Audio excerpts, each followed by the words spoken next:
Hello, c'est Lisa et tu écoutes Fantasia. Et je suis super contente de te retrouver pour parler aujourd'hui d'équilibre et de l'équilibre naturel des choses et de comment on arrive en fait à percevoir notre équilibre dans notre quotidien et comment notre équilibre on le conçoit au départ souvent comme quelque chose de très linéaire. Donc si ça t'intéresse cet épisode, eh bien reste avec moi parce qu'on va aborder des sujets fascinants, issus notamment de l'écologie, et non pas de l'écologie comme j'ai l'habitude d'en parler, d'un système de gens, mais vraiment de l'écologie au sens nature de la chose.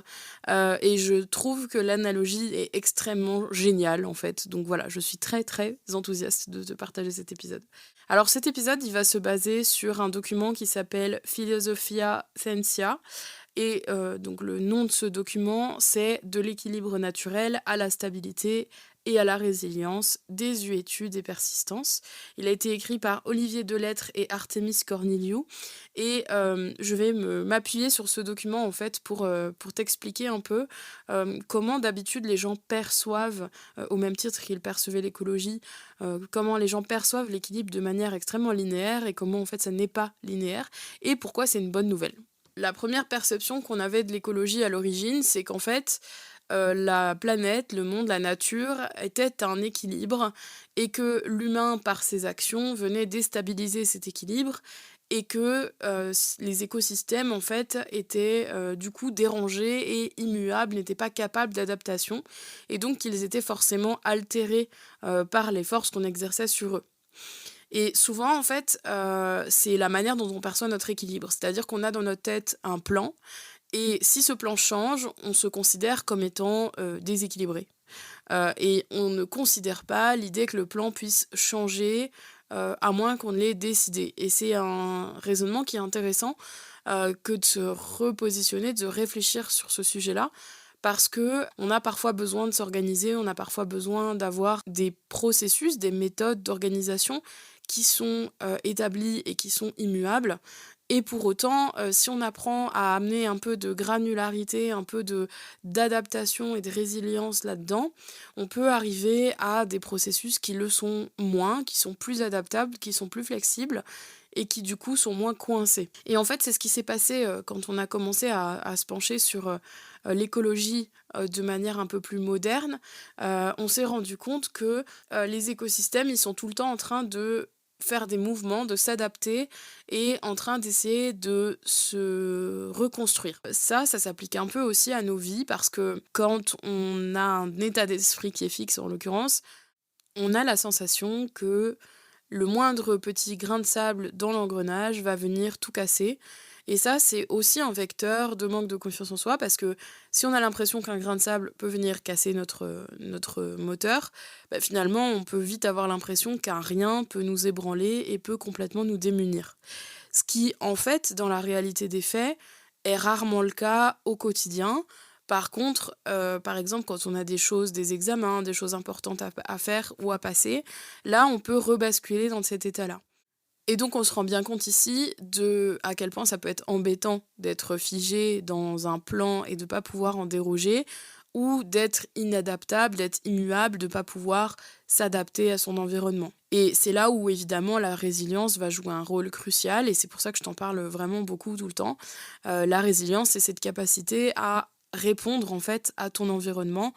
C'est ta capacité à agir face à des changements, face à des contraintes que tu as, de manière à pouvoir réadapter ta situation à ce que tu vis au quotidien. Les gens qui sont pas résilients, ils s'enferment dans des «Ah oui, mais si ça s'était pas passé comme ça» ou bien «Ah oui, mais c'est pas ce que j'avais prévu». Les gens qui sont résilients, ils s'occupent pas de ce qu'ils avaient prévu ou de ce qui s'est passé, ils construisent des solutions sur base des cartes qu'ils ont en main à l'instant T. Et donc ça, c'est une différence fondamentale de fonctionnement. Et en fait, les pionniers de l'écologie, ceux qui ont commencé à contester la notion d'équilibre de l'écosystème tel qu'il est de manière fixe et qui ne peut pas s'adapter, quelque part de manière carrément ironique, ils sont venus reproduire cette contrainte qui vient de l'extérieur et ils ont forcé quelque part la résilience des personnes qui avançaient, elles, que l'écosystème, c'était quelque chose de fixe qui ne pouvait pas bouger.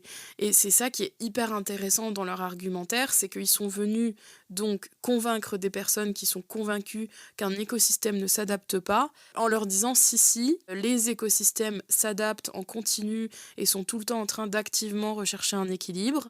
Et en faisant ça, une démonstration, à mon sens, de leur argumentaire, puisqu'ils sont venus démontrer quelque chose qu'ils avançaient, contre lequel les idées en place étaient fermes. J'aurais adoré en fait assister à ce type de débat. Je pense que ça devait pas être de tout repos. Il faut, à mon avis, sortir les pop-corn. Mais quand on envisage ça comme ça, maintenant évidemment, on est passé d'un état naturel d'équilibre et de stabilité, où on va rechercher la stabilité, à un état naturel de résilience où on va chercher l'adaptation et l'équilibre continu. Et en fait, c'est exactement pareil dans ta vie. Si tu essayes de réadapter sans cesse ton équilibre et si tu essayes sans cesse de retrouver une manière d'être stable, à ce moment-là, paradoxalement, c'est le fait que tu sois en mouvement et donc en instabilité qui crée la stabilité. Quand tu regardes dans notre vie, il y a énormément de choses qui fonctionnent comme ça. Par exemple, si tu te mets sur un pied et que tu veux absolument garder la même position pendant 10 minutes, tu n'y arriveras pas.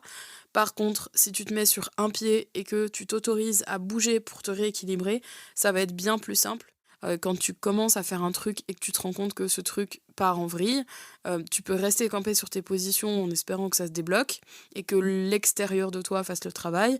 Mais sinon, tu peux aussi refaire des plans et en refaisant des plans, arriver à recréer un équilibre.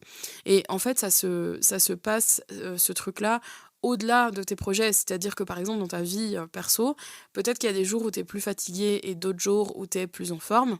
Et de fait, l'idée, c'est pas de dormir le même nombre d'heures chaque nuit. L'idée, c'est que tu puisses, des fois, te lever un peu plus tôt, des fois aller te coucher un peu plus tôt, et qu'à la fin, tu sois en équilibre. Et en fait, ça fonctionne de la même manière avec tout dans la vie. C'est-à-dire que, par exemple, l'équilibre alimentaire, c'est pas de manger irréprochablement à tous les repas. L'équilibre alimentaire, c'est de manger parfois un peu mieux, parfois un peu moins bien, mais que globalement, si on regarde sur une longue période, t'aies une alimentation qui soit plus ou moins équilibrée. C'est pareil avec le sport aussi. L'idée de faire du sport régulièrement, c'est pas de se dire je fais tous les jours 30 minutes de sport, mais plutôt de se dire voilà, peut-être que 3 fois par semaine je vais au club et peut-être que les autres jours j'y vais pas parce que j'ai pas le temps, parce que ça s'imbrique pas dans ma vie. En fait, c'est un peu ce truc d'être réaliste dans la manière dont tu fais les choses et d'être réaliste dans la manière dont tu peux caser des choses dans ton emploi du temps.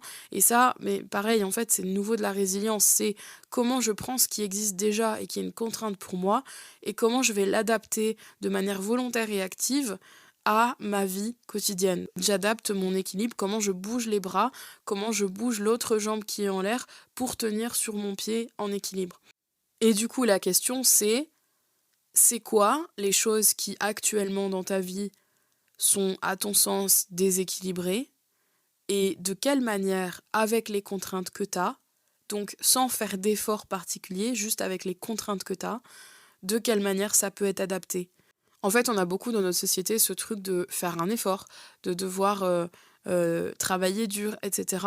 Moi, je crois pas trop à ça et quand j'accompagne des gens, on mise pas du tout là-dessus parce que je pars du principe qu'en fait, si tu dois faire un vrai effort pour atteindre quelque chose, c'est que tu t'y prends pas bien et qu'il y a peut-être une autre manière plus facile en fait de faire quelque chose. C'est-à-dire que c'est normal d'avoir des moments de flemme, c'est pas ça que j'appelle un effort. Ce que j'appelle un effort, c'est vraiment devoir prendre sur soi, devoir vraiment se convaincre, etc. C'est ça que j'appelle faire un effort.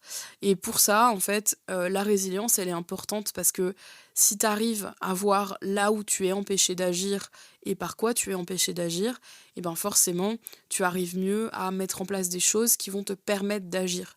Donc en fait, c'est regarder de manière réaliste les difficultés que tu as et essayer de contrebalancer ces difficultés avec des choses qui sont peut-être plus faisables pour toi, qui te demandent moins d'énergie, qui te demandent moins d'efforts et aussi moins de discipline parce qu'il y a aussi ce côté où le fait de devoir décider de quelque chose en particulier fait que c'est plus compliqué à gérer que quand tu dois pas le décider et que finalement tu peux juste le faire d'instinct et le faire avec enthousiasme.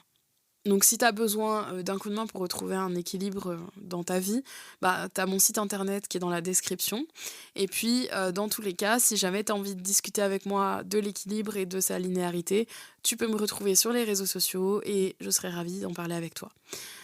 J'espère que cet épisode t'a aidé et que la comparaison avec l'écologie t'a parlé. Je te souhaite une très bonne, journée et puis, je te dis à dans 2 semaines pour le prochain épisode. Ciao!